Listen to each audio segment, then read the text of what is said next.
En el marco del curso de los derechos de la infancia y el acceso a la justicia, organizado por la Suprema Corte de Justicia de México, UNICEF y la Oficina de la Defensoría de los Derechos de la Infancia, se me ha pedido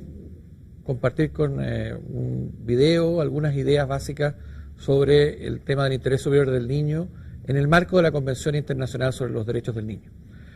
Como ustedes saben, el interés superior del niño es uno de los principios fundamentales y el más conocido contenido en la Convención Internacional sobre los Derechos del Niño. Sin embargo, este principio tiene una larga historia en el derecho internacional y en los derechos nacionales, particularmente en el derecho de familia de raíz anglosajona, donde se establecía un interés primordial del derecho en la protección de los niños en la convivencia familiar. Y por lo tanto ha sido un principio que tiene una larga trayectoria en distintos ámbitos de la justicia en el mundo occidental. Sin embargo, la tesis que voy a proponer acá es que este principio y su contenido específico y sus funciones en el ámbito judicial y de las políticas públicas ha sido modificado sustancialmente y en algunos casos radicalmente a partir de la aprobación por la Asamblea General de las Naciones Unidas de la Convención de los Derechos del Niño, y al ser este principio incorporado en un conjunto de disposiciones y dispositivos para la protección, garantía, reconocimiento de los derechos humanos de los niños. Por lo tanto, la pregunta fundamental o inicial es señalar de qué modo el principio del interés superior del niño modifica su contenido o puede ser útil en un sistema jurídico en el cual los niños son reconocidos como sujetos de derecho. La idea de que los niños sean sujetos de derecho nos parece hoy día relativamente obvia después de 20 años de convención internacional rigiendo, casi 25 cumplidos en el año 2014, en noviembre de 1989 a noviembre del año 2014, y una ratificación bastante rápida en todos los países del mundo. Esta convención en realidad establece un nuevo paradigma sobre los derechos de los niños y la relación entre los niños y el sistema jurídico, que viene a actualizar una reforma pendiente o un reconocimiento pendiente desde los sistemas de derechos fundamentales que se empiezan a originar desde el siglo XIX, desde la Ilustración en adelante, y particularmente en el sistema internacional de los derechos humanos de carácter fundamental para todas las personas que habitan la humanidad. Los niños no habían sido objeto de una consideración primordial en el ámbito de los derechos de la infancia y de los derechos humanos en general, hasta que en 1959, previo a una declaración de Ginebra de 1928, pero en 1959 en el ámbito del sistema de Naciones Unidas se les reconoce a los niños como sujetos de derecho y una consideración primordial que el legislador debía tener era el interés superior del niño, es decir, que los niños eran sujetos privilegiados frente al derecho internacional. Esto plasma finalmente en la Convención Internacional de 1989, que los consagra específicamente y les reconoce este carácter de sujetos de derecho. ¿Qué significa ello en concreto? Y dicho de forma breve, es que los niños dejan de ser iguales, pero incapaces, como se habían establecido en el derecho ilustrado y constitucional desde el siglo XIX en adelante, y pasan a ser sujetos plenos de derecho, con características particulares, dotados de una autonomía progresiva, una capacidad progresiva de actuar en el mundo del derecho, y sujetos especialmente protegidos por el derecho, es decir, que gozan de todos los derechos que tienen todas las personas, por ser simplemente personas humanas, pero además de un conjunto de protecciones adicionales y garantías adicionales de las cuales gozan solamente los niños, que deben ser establecidas por la legislación y también aplicadas por las Cortes de Justicia. En el ámbito específico del interés superior del niño, la Convención en su artículo 3 establece que el interés superior del niño debe ser una consideración primordial para las medidas que se tomen concernientes a la infancia, es decir, aquellos asuntos de su interés. Y es una consideración primordial ya no solo para el legislador, como lo había establecido anteriormente la Declaración Universal, sino que también para la Administración de Justicia y para los órganos administrativos. Y el artículo 18 además dice que los padres tendrán iguales responsabilidades en el cuidado y educación de los hijos y que tendrán a la vista su interés superior como elemento y contenido central de las facultades paternas, de las funciones parentales. Por lo tanto, no solamente las autoridades públicas, sino que también la familia y también toda la comunidad debe responder al interés superior del niño. para tomar decisiones que puedan afectar sus intereses. En concreto, la discusión anterior sobre el interés superior del niño había girado en torno a cuál era el contenido del interés superior del niño y quién estaba llamado a llenar de contenido ese interés superior. Y en general, en la aplicación judicial, en el derecho de familia anglosajón, se decía que el juez era el llamado a cautelar ese interés superior del niño, o a veces un curador ad litem o alguna otra figura que se establecía para ello. Pero finalmente ese contenido era fijado casi discrecionalmente por parte de la autoridad llamada a definirlo. La razón de ello era muy sencilla: no había un catálogo de derechos específicos de los niños y por lo tanto el interés superior del niño tendía a vincularse más bien con una idea subjetiva del bien del niño, ¿no? Actuar en favor del niño significaba hacer el bien y evitar el mal. ¿Cuál bien o cuál mal? Aquella concepción de la vida buena de quien tenía que tomar la decisión era el elemento central. Postulamos, y en ese sentido también el Comité de Derechos del Niño ha estado estableciendo esta misma idea, que el niño, desde la Convención Internacional en adelante, tiene un conjunto de derechos propios, y ese conjunto de derechos propios y específicos son el contenido propio de su interés superior. Es decir, el interés superior del niño no es ni más ni menos que la realización y protección de sus derechos. Por lo tanto, hoy día no es posible predicar que el interés superior del niño sea mi particular visión del bien u otra que pueda ser mayoritaria o minoritaria en la sociedad, o la de un juez, o la de una figura de la administración, o incluso la de los padres, sino que el interés superior del niño es la satisfacción y protección de sus derechos. De acuerdo lo establece también el artículo 41 de la Convención, que establece las reglas de interpretación de la Convención como aquellas que tienen que estar destinadas a favorecer la realización de los derechos de los niños. Por lo tanto, cualquier interpretación jurídica hoy día, ya sea de la administración, ya sea en sede judicial, sobre el interés superior del niño, tiene que partir por aquella interpretación que sea más conducente a la realización de los derechos de los niños. Toda otra interpretación, aquella que tiende a contradecir, a oponer el bien del niño con algún interés particular, y ese bien del niño o interés particular no es exactamente, no tiene correlación exacta con sus derechos, es una interpretación que hoy día viola y vulnera la Convención Internacional.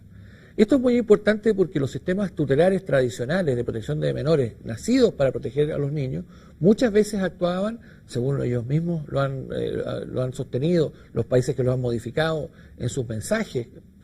han sostenido que ese era uno de los problemas de los sistemas tutelares en sus mensajes o exposiciones de motivos de las leyes, o bien lo han establecido expresamente tribunales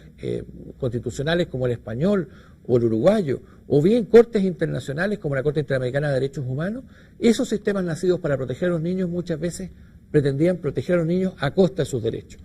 Y esto no es más posible. El interés superior del niño nos obliga siempre a proteger al niño a través de la protección de sus derechos. Identifica protección de interés y protección de derechos. Este elemento es central entonces para definir el contenido del principio de interés superior del niño. Establecido ese contenido general, uno puede preguntarse entonces cuál es la finalidad o la funcionalidad que tiene el interés superior del niño en un sistema jurídico. Probablemente más de alguien podría decir que lo que he sostenido hasta ahora es simplemente una obviedad, es decir, que tanto las autoridades políticas como el legislador, como la administración y evidentemente las Cortes de Justicia, al realizar sus funciones, deben proteger los derechos de las personas, ¿no? Cuestión que parece de suyo simplemente obvia. Y por lo tanto una primera función del principio es restablecer lo obvio, es decir, que las actuaciones de las autoridades tienen que estar sometidas no por sus particulares intereses, sino por los derechos de los niños. Y esto no ha sido obvio si uno lo analiza en la vieja tradición de la cultura minorista, en la justicia, pero también en las leyes y en las prácticas incluso de crianza familiar, muchas veces lamentablemente centradas en formas de educación vinculadas a la violencia, al castigo y a la falta de consideración del niño como un sujeto de derecho. Pero ya en un sistema jurídico complejo, los principios como el interés superior del niño nos permiten también integrar, hacer una interpretación integradora, holística, de toda la Convención de los Derechos del Niño. Es decir, nos permite integrar las soluciones porque los derechos de los niños y el conjunto de ellos que se establecen en la Convención Internacional tienen un objetivo, que es favorecer el desarrollo del niño, la vida, la supervivencia y el desarrollo del niño. Artículo 6 de la Convención y artículo 27 de la Convención al nivel de vida. Ese derecho al nivel de vida del niño, al más amplio nivel de desarrollo, obliga entonces a que la protección de derechos sea siempre integrada, buscando el conjunto del bien del niño, del conjunto de sus derechos, la satisfacción conjunta de todos sus derechos. Y el principio de interés superior del niño nos llama a maximizar aquellas soluciones que protegen de mejor modo todos los derechos de los niños y a buscar aquellas soluciones activamente, tanto en el ámbito legislativo como en la protección administrativa, como en la protección judicial, como en la actividad educativa de los padres. Debemos tener entonces esa visión integral. Lo segundo es que efectivamente se producen en ciertas circunstancias conflictos entre derechos del propio niño, entre derechos del niño y derechos de terceros. Y lo que nos establece la Convención es un principio de prioridad no excluyente de los derechos del niño por sobre otras consideraciones. Es decir, que prima facie, en una primera instancia, los derechos del niño tienen un mayor peso que otros derechos. Y por lo tanto, en situaciones de conflicto de derechos, hay que otorgarle una cierta prioridad, como dije, no excluyente, a los derechos del niño por sobre otros intereses o derechos. Esta interpretación tiene efectivamente un asidero normativo específico, no solamente el artículo 3 de la Convención, sino, por ejemplo, el artículo 9 de la Convención, que expresamente señala que los hijos no pueden ser separados de sus padres en contra de la voluntad de estos, salvo que, bajo reserva de acción judicial o de decisión judicial, en función de su interés superior, sea necesaria su separación. Y ejemplifica la Convención con casos de que el niño sufre violencia o maltrato al interior de su familia. Es decir, está diciendo que el derecho a la convivencia familiar y a ser cuidado por sus padres y el derecho de sus padres a ser cuidados cede ante un derecho superior, que es el derecho a la integridad física y la vida del niño en casos de violencia o maltrato grave. Y por lo tanto, establecida esa circunstancia, necesitamos un principio que permita arbitrar ese conflicto, que es el principio de interés superior del niño, que justamente habilita tomar una decisión en que se prefiere ese derecho a la integridad física y a la vida del niño por sobre el derecho a ser cuidado por sus padres o el derecho de los padres a tener el cuidado del niño. Esa regla, esa disposición del artículo 9, se repite también en algunos otros ejemplos en la propia Convención y nos permite establecer entonces esa función de arbitraje, de solución de casos difíciles, en que el interés superior del niño entonces juega típicamente como un principio que viene a resolver problemas donde no hay una regla específica de solución de normas que colisionan en lo que podemos llamar un conflicto de una antinomia normativa contingente que debe ser resuelta caso a caso, es decir, que no se resuelve de una vez y para siempre, sino que se va resolviendo caso a caso por la actuación administrativa en algunos casos o judicial en otros. La segunda idea fundamental del principio de interés superior del niño en el ámbito de un sistema de derechos humanos en general tiene que ver con la obligación de parte del Estado de entregar ciertos elementos básicos para que los derechos del niño se realicen en el ámbito de la legislación y en el ámbito de la administración. Eso significa, por una parte, que la legislación debe consagrar garantías específicas a esta consideración primordial de los derechos del niño. Por ejemplo, estableciendo sistemas penales especiales para los adolescentes distintos a los adultos, estableciendo dentro de él ciertas reglas, como puede ser la privación de libertad como último recurso, que pasa a ser entonces una expresión efectiva de esta ponderación del interés superior del niño como un interés de carácter superior, ¿no?, que debe ser respetado primordialmente y que entonces obliga a que la privación de libertad, ese recurso extremo del derecho penal, sea utilizada aún más que como última ratio, como ultimísima ratio en el ámbito del derecho penal juvenil. Asimismo, se requiere que las autoridades en general, al diseñar los sistemas de educación, de salud, de vivienda, tengan una prioridad en los intereses y cumplimiento de los derechos de los niños. Establecido eso como un criterio general, entonces, de política pública, también la Administración debe, en todas sus actuaciones, considerar el interés superior del niño de un modo fundamental. ¿Qué significa esto? Significa, por ejemplo, que cuando un niño accede a una administración pública a pedir, a demandar que su derecho sea satisfecho, no podemos oponer respecto de esa petición del niño reglas como la incapacidad o la incapacidad de actuar del niño o la imposibilidad de expresarse en forma lo más adecuada posible o no ser capaz de llenar un formulario o no cumplir con ciertos requisitos para la disposición de su voluntad, sino que tenemos que reconocer una autonomía progresiva del niño en el ejercicio de sus derechos, autonomía que además no solamente se emana del artículo 3º de la Convención, sino que también del artículo 5º de la Convención, que establece la idea de que los niños deben ejercer en forma progresiva y autónoma sus derechos, y para ello requieren la asistencia de sus padres y del Estado. Por lo tanto, debemos también en estos casos diseñar instituciones que permitan y favorezcan el ejercicio de los derechos del niño, y eso también significa actuar en función de su interés superior. Finalmente, también hay una función compleja en cualquier sistema jurídico de llenar ciertos vacíos, situaciones en las cuales las normas no son claras, no hay antinomias normativas, sino que puede haber vacíos o lagunas, situaciones que hay que intentar efectivamente llenar a través de decisiones que pueden ser en un caso del juzgador, en otros casos de la administración. En esos casos, también el recurso al interés superior del niño es importante, porque permite fundamentalmente llenar esos vacíos o lagunas a través de disposiciones que van a valer para el caso concreto, de aplicación de principios que, como el interés superior, permiten llevar una solución respetuosa a los derechos de los niños en cada caso particular. Establecidas entonces la situación de ponderación de los derechos del niño en función de casos de conflicto. Segundo, establecer sistemas de una interpretación integral de la Convención hacia el objetivo de que el niño logre su pleno y armonioso desarrollo. Y tercero, establecer la función de posible forma, a través del principio de interés superior del niño, de resolver casos que no se encuentran legalmente establecidos ni por regla ni por principio, y que es necesario poder llenar con un contenido específico las decisiones de la autoridad jurídicamente validado en función de la realización de los derechos del niño. Tenemos el aspecto general del contenido de la Convención, que es muy distinto a aquella idea de que el interés superior del niño lo único que establecía era un poder legitimado un poder de los adultos y de las autoridades para decidir respecto de lo que era mejor para el niño y no lo que era legítimamente, legalmente mejor en base a que satisface sus derechos fundamentales. Tres cuestiones finales para terminar. La primera es que el ejercicio del interés superior del niño, especialmente en sede judicial, pero también en sede administrativa y del legislador, exige una fundamentación, exige una interpretación del interés superior del niño de un modo coherente a la mejor satisfacción de sus derechos. Exige una fundamentación, un razonamiento, una argumentación. Y por lo tanto va a requerir fundamentalmente regirse por el principio de máxima operatividad de los derechos. Toda decisión debe buscar, en lo posible, la máxima operatividad de todos los derechos del niño, que todos los derechos se puedan realizar y, en caso de colisión, que las restricciones afecten a los derechos de menor relevancia,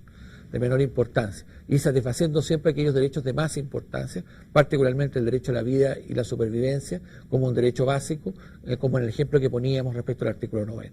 La segunda cuestión central que quería señalar es que, para ya finalizar, es que efectivamente los derechos de los niños y el interés superior deben regular como un horizonte toda la actuación de las autoridades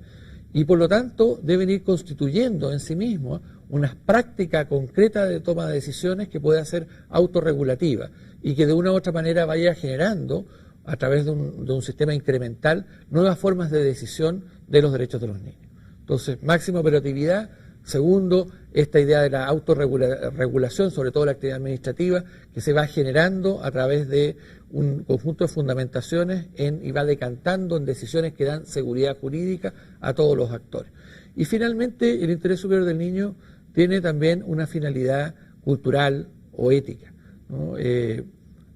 Efectivamente, la infancia requiere mayor protección por muchas razones que están bastante bien establecidas, pero también porque efectivamente los sujetos en desarrollo deben ser protegidos porque la situación de encontrarse en desarrollo como globalidad significa también una cierta situación de vulnerabilidad. Y esa situación de vulnerabilidad, que no es de menor valía, simplemente responde a una condición humana por la cual las personas mientras se desarrollan dependemos unas de otros, todos nosotros. Y todas las etapas de la vida tienen el mismo valor. No hay mayor valor en ser adulto que en ser niño, pero sí son etapas de mayor dependencia. Exige entonces el desarrollo de una cultura de la protección del desarrollo y los derechos de los niños. Y por lo tanto, la idea de interés superior como un interés de especial valor, de prioridad, finalmente también lo que está señalando es un respeto por la condición humana, por la ética del respeto a la condición humana, que va más allá de aspectos jurídicos, pero que debe claramente consolidarse y comprometerse en mecanismos jurídicos concretos. Estos mecanismos jurídicos concretos de definición y protección de ciertos seres humanos como sujetos jurídicos privilegiados, que deben ser protegidos a través de mecanismos especiales en el ámbito legislativo, judicial, administrativo y en el ámbito familiar, harán posible probablemente que una sociedad construya lazos humanos y de respeto de los derechos que favorecen también, obviamente, a la comunidad política toda y al desarrollo de la democracia.